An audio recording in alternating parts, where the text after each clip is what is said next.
Does it feel like you're living with a ghost? They're right there next to you on the sofa, the light from their phone illuminating their face.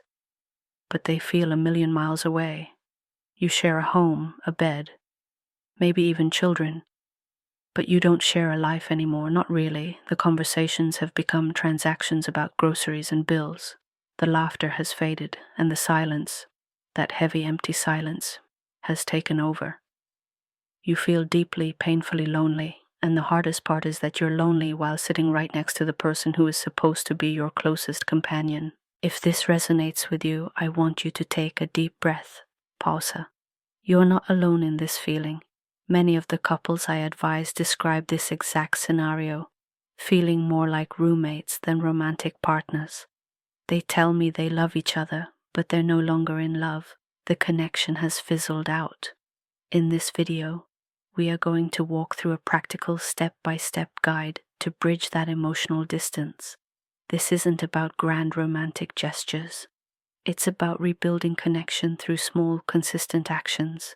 But before we get to the how, we must first understand the one silent habit that creates this distance in the first place. And almost everyone is guilty of it. The silent drift. Why does this happen? The Grand Canyon wasn't formed by one massive earthquake. It was carved over millions of years by the steady, persistent flow of a river. Emotional distance in a relationship works the same way.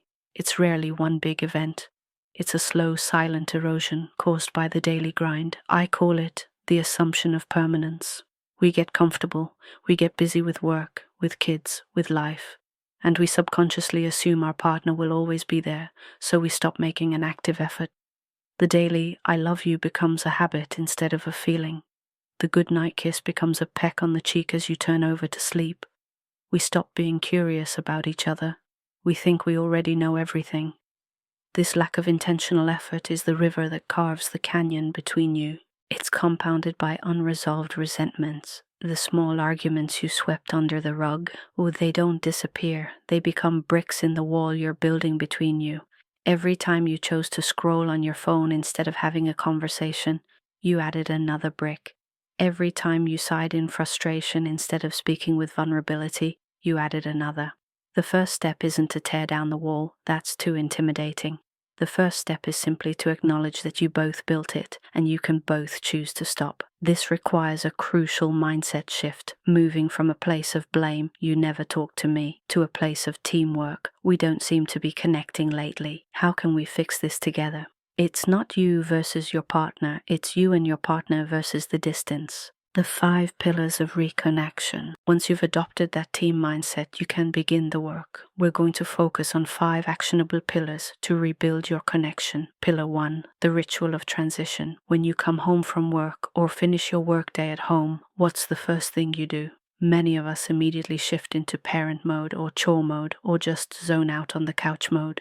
We don't have a ritual to transition from our outside world self to our relationship self. Here is a specific action for you. When you and your partner reconnect at the end of the day, before you talk about anything else, practice the 6-second hug. Not a quick pat on the back, a full-bodied 6-second hug. Why 6 seconds? Scientists have found that it takes at least that long for the bonding hormones like oxytocin to be released. This small physical act calms your nervous systems and non-verbally says, "We are a team. We are home." It creates a moment of pause and presence before the chaos of the evening begins. It's a tiny ritual that pays huge emotional dividends. Pillar 2, the art of vulnerable communication. As we saw in the teaser, asking "how was your day" is often a dead end. We need to upgrade our questions, but it goes deeper than that. We need to change how we speak and listen. Here's the rule. Speak about your feelings, not their failings. Instead of saying, "you are always on your phone," which is an attack that will trigger defensiveness, try this exact phrase. "I feel lonely when we sit together at night and we're both on our phones. I miss connecting with you." Do you see the difference? The first is a criticism. The second is a vulnerable expression of your own feelings and needs. It doesn't blame, it invites a solution. This is the foundation of assertive communication, And when your partner speaks, your only job is to listen, not to solve, not to defend, just to understand. You can say, "Tell me more about that," to show you are engaged and that their feelings are safe with you. Imagine their feelings are a fragile gift they are offering you. Handle them with care. Pillar 3. Reintroducing non-sexual physical touch. When emotional distance grows, physical intimacy is often the first thing to disappear. The pressure to have sex can feel overwhelming when you don't even feel connected emotionally. So, we're going to take all of that pressure off the table. The goal is to reintroduce simple, non-sexual touch into your daily life. It's about reminding your bodies that you are safe and connected. This could be holding hands while you watch TV, putting a hand on their lower back as you walk past them in the kitchen, sitting closer on the sofa instead of at opposite ends, touching their arm when they are talking to you. These small points of contact send a powerful subconscious message. I see you, I am with you, we are connected. It rebuilds the physical foundation of your bond without the weight of expectation, making emotional and sexual intimacy a more natural and welcome possibility later on. Pillar 4. Create shared experiences, not just shared time. Spending time in the same room is not the same as spending quality time together. Passively watching a movie is a shared activity, but it's not necessarily a connecting one. To bridge the gap, you need to create new shared experiences. This doesn't have to be a lavish vacation. It can be simple. The key is that you are doing it together, actively. Cook a new recipe together. Go for a 20-minute walk after dinner with a rule. No phones allowed. Work on a puzzle. Plan a small weekend trip. These activities force you out of your routine. They create new memories that aren't tainted by the recent feeling of distance. They give you something new to talk about. It's like pouring fresh water into a stagnant pond. It brings movement, life, and new energy into your dynamic. Pillar 5. The currency of appreciation. One of the most common feelings in a disconnected relationship is feeling unappreciated or taken for granted. The antidote is simple, but it must be practiced intentionally.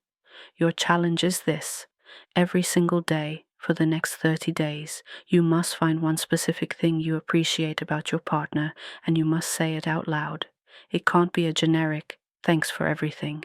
It has to be specific. For example, "Thank you for making coffee this morning. It made my morning so much easier." Or, "I really appreciated how you handled that tantrum with our son. You were so patient." This practice does two magical things. First, it makes your partner feel seen and valued. Second, it retrains your own brain to look for the good in your partner rather than focusing on their flaws. It shifts your entire perspective from one of criticism to one of gratitude. This alone can change the entire emotional climate of your relationship. Now it is crucial that I pause here and say this. Pausa. Everything we have discussed applies to relationships where both partners feel safe and respected, even if they are distant. If the distance in your relationship is caused by fear, emotional manipulation, control, or any form of verbal or physical abuse, these steps are not the solution. Your safety is the absolute priority. In those situations, the focus is not on rebuilding connection, but on getting you to a place of safety. Please seek help from a licensed therapist or a domestic violence hotline in your area. You deserve to be safe. Rebuilding a connection that has been eroded takes time. It won't happen in one day or after one conversation, but it can happen. It starts with a single step, a single choice to turn towards your partner instead of away. Today we talked about the 5 pillars: the ritual of transition, vulnerable communication, non-sexual touch, shared experiences, and the currency of appreciation. Don't try to do them all at once. Pick one, just one. Maybe you start with the 6-second hug today, or you find one specific thing to appreciate. Small, consistent efforts are far more powerful than grand, infrequent gestures. Remember, you are working to slowly, gently close the canyon that has grown between you. Be patient with the process and be patient with each other. If you found this guide helpful, please click the like button. It truly helps this message reach others who may be feeling just as lost and lonely as you have. Subscribe to the channel for more guidance on building stronger, healthier relationships. And now, I'd love to hear from you. In the comments below, share one small ritual that helps you and your partner stay connected. Your experience could be the one thing someone else needs to read today. Sharing our stories is how we remind each other that we are not alone. Thank you for investing this time in your relationship. You've already taken the most important step.